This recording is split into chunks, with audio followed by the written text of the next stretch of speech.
பலாக்காய் தோரன் தேங்காயுடன் சேர்த்தால் தேவாமிர்த சுவை. ஒரு தடவை சாப்பிட்டா அந்த ருசி மறக்கவே முடியாது.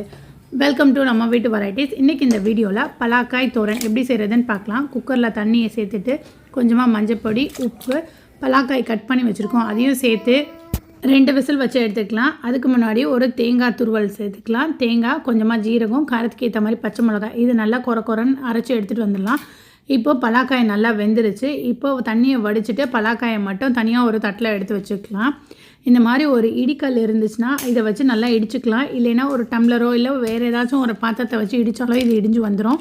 இல்லைன்னா மிக்சியில் போட்டு கொரன்னு அரைச்சி எடுத்துக்கலாம். இந்த தோரனை சாப்பாட்டோடு வச்சு சாப்பிட்ணுன்னு தேவையில்லை. நீங்கள் வெறுமனே சாப்பிட்டாலும் ஒரு ஸ்நாக்ஸ் மாதிரியோ இல்லை சும்மா சாப்பிட்டாலுமே அவ்வளோ டேஸ்ட்டாக இருக்கும். கேரளாவில் இந்த தோரன் ரொம்ப ஃபேமஸ். இதுக்கு பேர் இடிச்சக்க தோரன்.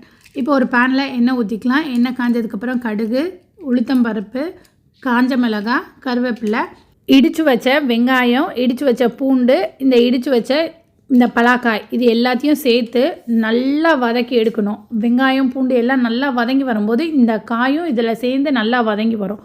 அப்போது அதோட டேஸ்ட் சூப்பராக இருக்கும். இதுக்கு தேவையான நல்லா உப்பு செக் பண்ணி பார்த்துட்டு சேர்த்துக்கோங்க. கடைசியாக நம்ம துருவி வச்சுருந்தா அந்த தேங்காவையும் இதோட சேர்த்து ஒரு 2 நிமிஷம் வதக்கி எடுத்தோன்னா சூப்பரான பலாக்காய் தோரன் ரெடி ஆகிடுச்சு. ட்ரை பண்ணி பார்த்துட்டு உங்கள் கமெண்ட் சொல்லுங்கள். வீடியோ பிடிச்சா லைக் பண்ணுங்கள். சேனலுக்கு சப்ஸ்கிரைப் பண்ணிக்கோங்க.